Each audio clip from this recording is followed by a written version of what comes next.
Welcome, everyone. I am Dr. Lisa Piper here with Wendy Cohn-Osborne. We are the founders of Code Health and the C3 podcast. Today, we want to introduce a special guest to you. Her name is Karina Wildgoods, and she is the author of a beautiful book all about chakras and energy centers, and we would love to learn more. Tell us about your book. Hi, everyone. Tell us about you. Sure. Thank you. First of all, I want to say I'm really, really grateful to have met both of you a few months ago, and I felt an instant connection. I feel like your frequency is really open and loving and light, and it was like an instant curiosity to collaborate on some way. So I'm really grateful to be here, deeply and truly, to be able to share my message, my mission, and to obviously stay connected with you because you've got a pretty incredible mission yourselves.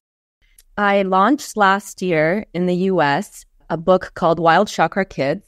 It's a 48-page coloring activity book.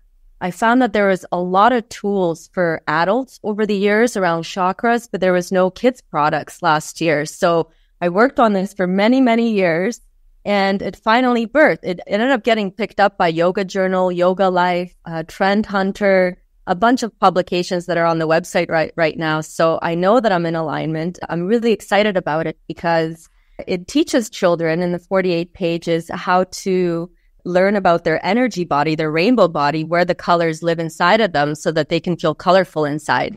And, you know, the reason I did this is because of the epidemic that's happening on the globe with children being obese, overweight, so many illnesses, so many diseases, so disconnected from themselves, so much suffering, you know, mental problems. The electronics are out of control. I mean, we're just looking at kids walking around now, just kind of numbed out and not connected to the beauty and radiance of themselves.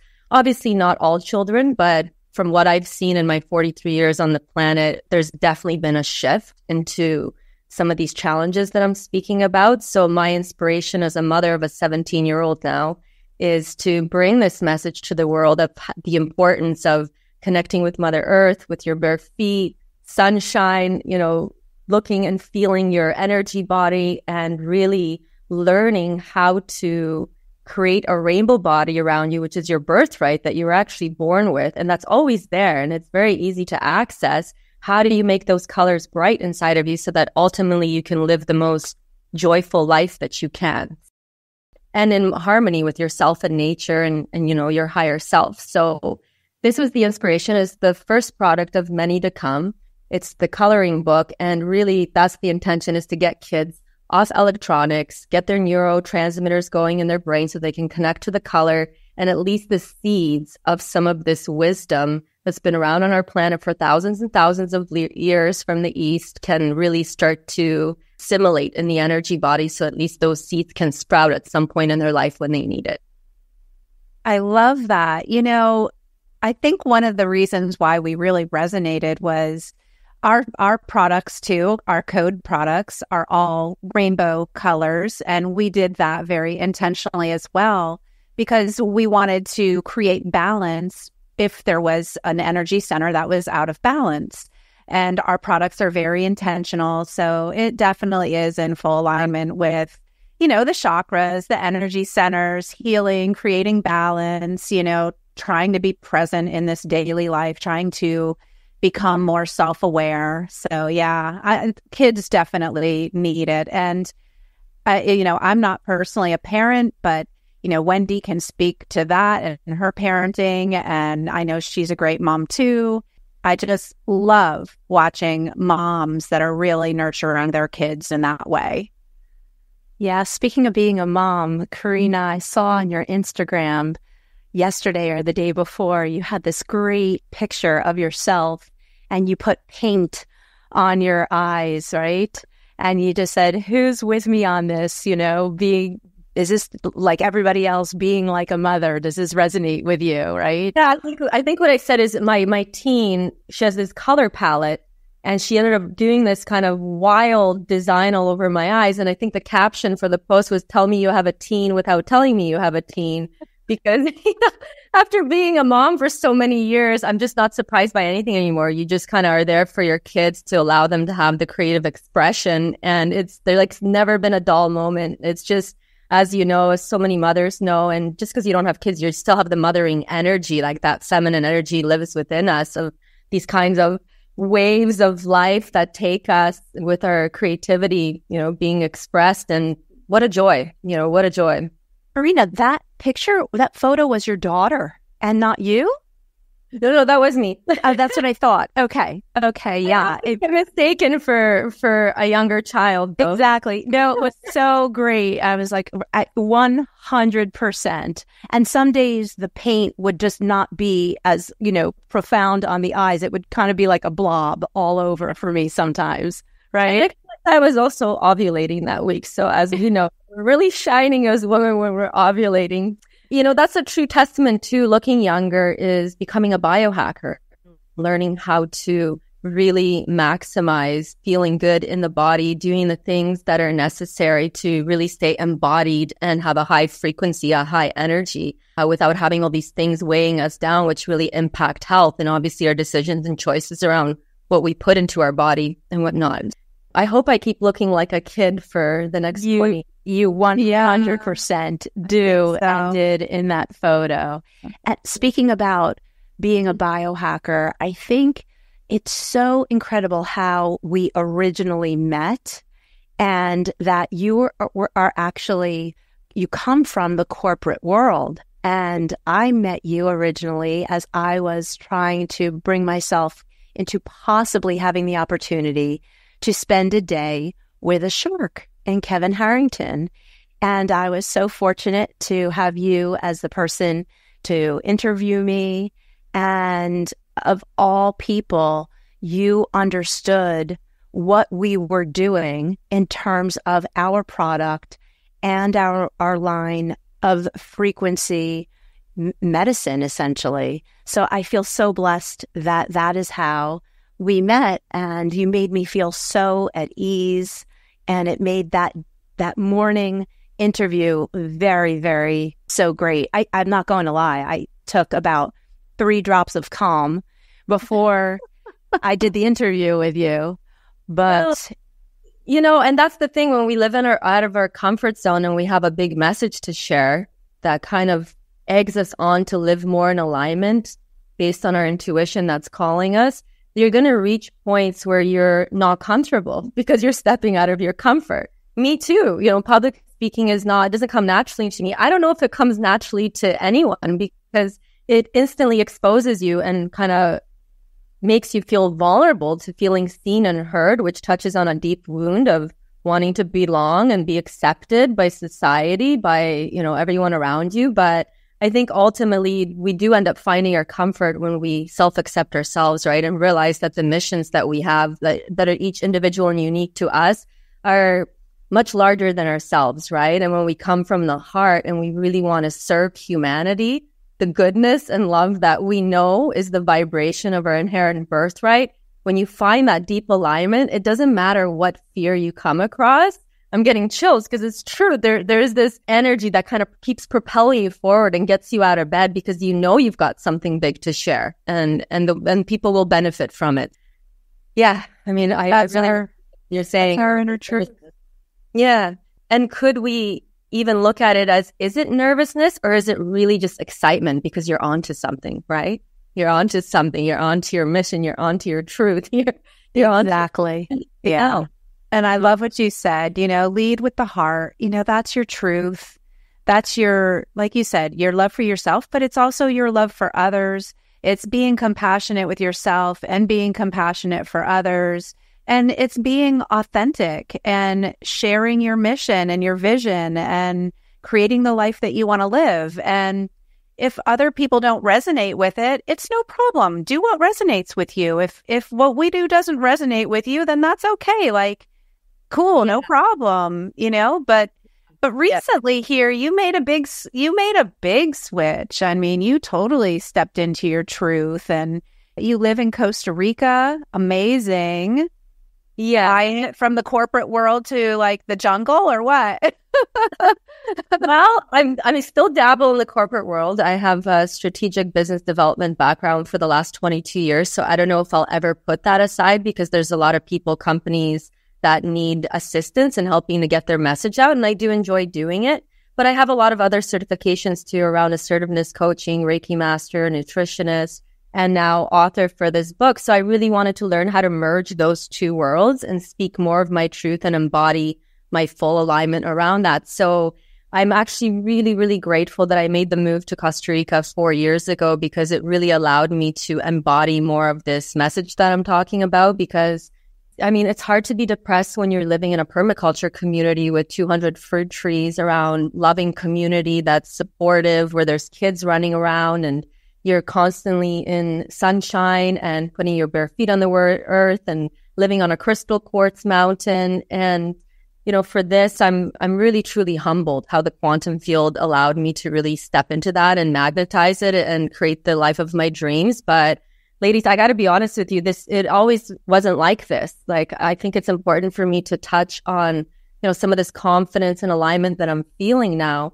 That wasn't the case when I was born. I was born into Eastern Europe, which was a very, very heavy, you know, lineage of everything from emotional to physical abuse to alcoholism, because people were post-World War I. Communism was there. I was born in the height of the Union Revolution because the Soviets were still in the vicinity of my upbringing. So for the first 7 years of my life, I had a very traumatic imprint of low self-worth, self-esteem, a lot of suppressed energy around me, a lot of confusion. So imagine being born into these kind of frequencies. And over the last 43 years, I've been on, I can't even tell you. And I know a lot of people around the world can resonate with what I'm saying, because Poland wasn't the only one. This is a worldwide thing that's happening in many different countries. So imagine the last 43 years, this journey that I've had. I mean, from here to here, I've been through a lot, you know, a lot of emotional integration, a lot of different therapies, modalities, a lot of praying, you know, to a higher power and trying to kind of figure out and feel into, how do I clear this toxic emotional energy, this heaviness that we feel?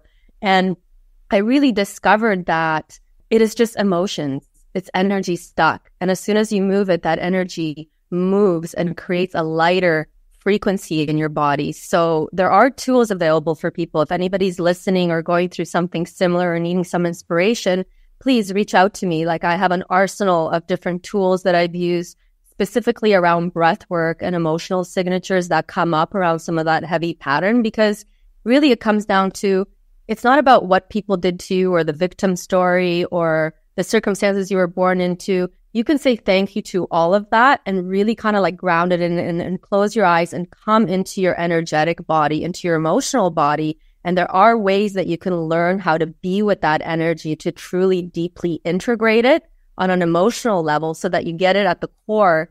And there's tools where it leaves your body and creates the lightness that, I mean, we're talking about now, stepping more into the quantum field of creating your dreams. Yeah. It's been a lot. It's been a lot. And just to kind of tie it all back, is this really what my inspiration is behind this book? Because I wish I had some of these tools or guidance around the rainbow body when I was born into that environment. So out of all that pain and suffering and trial and error, birthed a new me. And this is inspiring for me, because I'm not telling this to anyone to impress them, but to impress upon them that it's possible. There's an inspiration that you can get out of whatever hole you're in, because I know what all those different states feel like. And I keep getting chills because I know I'm talking truth. Like, I'm not the only one. There's so many people who go through some of these hardships that I went through. Even myself, you know, I was born here in the United States. I was born in upstate New York, but my family circumstances weren't exactly what everybody hopes for, right? So sometimes you have issues within your own family, or sometimes you have issues in your country, or, I mean, everybody has some kind of adversity that they came here to overcome. And we're actually living on a time right now on this planet where we came for transformation. We came not only for awakening to the higher consciousness and higher vibrations and learning to grow in self-awareness, but we came because it's really part of why we're here is to transform or transmutate all of that, which is untruth. It's all untruth. You call it victim. I call it also, the result of being a victim is anger, resentment, and self-pity. And we have to look within ourselves to try to find some sort of acceptance and some sort of forgiveness for ourselves, for others, and be the best version of ourselves that we can be every day. So how we do that is unique. For me, I studied world religion in and out of every church, everything. I wanted to learn, well, why does this culture believe in this? Or why does that culture believe in that? And I really didn't find any answers until I started studying the nature of the mind and took a few trips to India and really delved deep into understanding the very nature of the mind. And once I realized that most of this stuff was just this ancient mind that's kind of like this thought sphere that influences all of us through whatever environment that we're in, then we have that opportunity to learn from these experiences and release them. Just like you said, just releasing the old, drawing in that new, and creating the life that you want to live. And it's really a privilege to be among women, especially women, that are doing this. And you're one of those women that are really making a difference. I don't know why, but I was born on this planet with a really strong urge to break generational lineage and trauma and curses. I didn't want to dump on my kid unconsciously as a conscious parent any of what I went through. So for me, if I backtrack, it was a very distinct moment where I made a decision. That's the mindset is you have to commit to yourself, honor yourself, and decide, do I want to take this journey? Because it's not for the faint of heart, right? This going into slaying your demon dragon. But when you make a decision and you ask your higher self, your guides, God, source, universe, whatever it is that you believe is, unforeseen forces will come to your aid. But they won't, it won't happen unless you decide truly for yourself that that's what you want to do, is to start to take accountability for your energy field on this planet. Because if you don't take charge of those suppressed emotions and the programming that's running in your subconscious mind, then it's going to take charge of you, right? And then that's what we see is so many people are living in reactivity all the time, where it's old stuff that they're reacting to that has nothing to do with even the present moment that we're in. So if you want to choose to be a person that learns how to respond more instead of reacting, then this journey's for you. So simply, my suggestion would be, if whoever is listening, is make the decision, commit to it energetically, and just watch the field around you start to organize the assistance that you need to really help elevate yourself into another level of frequency where you get to enjoy life on a whole nother level. I mean, it's our birthright. We each have our own blueprint for this. So phenomenal. It's really phenomenal work. It's all energetic, all energetic. Karina, do you have any sort of daily routine that helps you stay grounded and continues this motivation within you? Yeah, absolutely. So every day I do breath work. That's how I start my day. It doesn't have to be a long session, just connecting. And there's so many you can find on YouTube these days, or different programs that are running if you don't want to self-guide yourself. But typically I start with some breath work and gratitude, set the intentions for the day, check in with my energy body, just where am I at? Am I tight? Where was my mind at? What kind of thoughts am I thinking? So that's first and foremost. So the sunshine's really important. Getting direct sunlight on the body doesn't have to be long. Eating the right colorful foods, having the right mindset. They're really basic things. We hear about this all the time. It's nothing out of the ordinary, but really it's how do you feel better in your body? How do you get better at feeling what's going on inside your body so that you can get better at feeling, right? Better once you address some of those things. So on a basic level, that's what I do. I've got something I wanted to show you, touch very, very briefly on, because the very first thing that we need to get into us is water. Water is essential for hydration. We're electrical beings. So if you're dehydrated, it's the root cause of illness, disease, inflammation, and it's going to be the right water. So I'm just going to show very quickly a device here that I have. It's molecular hydrogen in its purest form. And many biohackers have been talking about this now for many, many years. Actually, they did first studies in 1864. So it's been a really long time that molecular hydrogen ancient water has lived on our planet. So I have this device, and it basically in a 3-minute cycle will produce the purest molecular hydrogen right now on the planet. I can tell you a little bit more about it in my links for people that want to reach out to me to learn what this is. But molecular hydrogen is called the God molecule. It's the smallest molecule on the planet, and it gets in through the blood-brain barrier and gets deeply into your brain, into your cellular being to fully really hydrate you. Why is that important? Because when you're hydrated, then you can do all this other self-care stuff, whether it's supplementation or the amazing code help from you ladies that I love, aesthetics and sailing. Because when you really have a hydrated cellular body, all this other stuff will assimilate better, which will help you on your integration, healing for feeling your best, most radiant, vibrant self.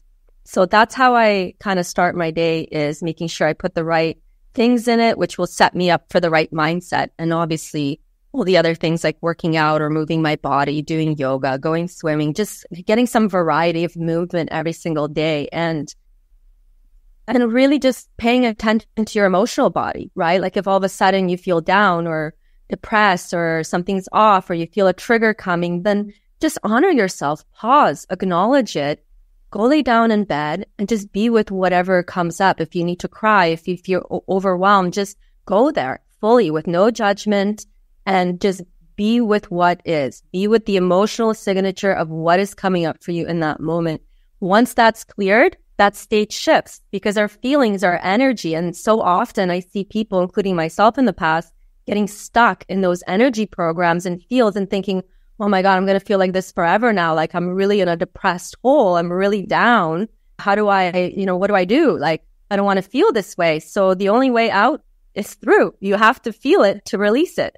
And part of that goes back to parenting. I remember being a kid, and if I was going to cry, I would be told, stop that crying or I'm going to give you something to cry about. And so we learn at a young age that we better stop crying and we better shove our feelings down deep. And then they rot like fruit under a rug. It's like, here, sweep this dead fruit under the rug and let it rot there. And that's really what harboring those emotions does to our body. It creates dis-ease. Part of the releasing journey is to fully experience whatever's happening in that present moment. And when you do that, then like you said, the shift happens automatically and you are guiding that shift. You are driving that vehicle. Not that the mind is driving you, because if you let it, your thoughts are habitual. They go round and round and round like a hamster on a wheel. They don't stop. The same thoughts keep happening. If you don't take your little hamster self out of that wheel and take responsibility for directing your energy and protecting your energy and guiding your life, steering your own life, then you fall into the victim mentality. We want to live in our power, in our strength, in our truth. We want to be the light. We want to share our bright light. We want to love. We want to grow. We want appreciation.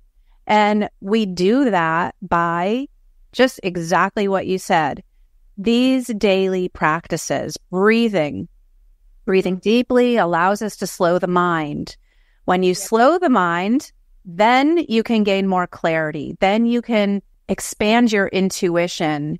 And then you can draw that life that you want to live towards you.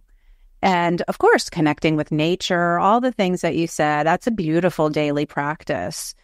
So another thing that you mentioned when we reconnected was that you're learning a lot about frequencies, these frequencies or these unseen energy patterns that affect our life. And actually our thoughts are an example of that, right?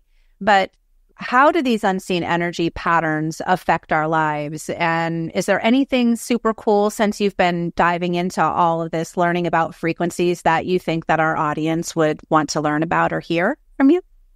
That's a really good question. I actually learned something recently in the last couple of years that kind of blew my mind. 20 years ago, I went to Vegas to a I Can Do It seminar that Hay House put on.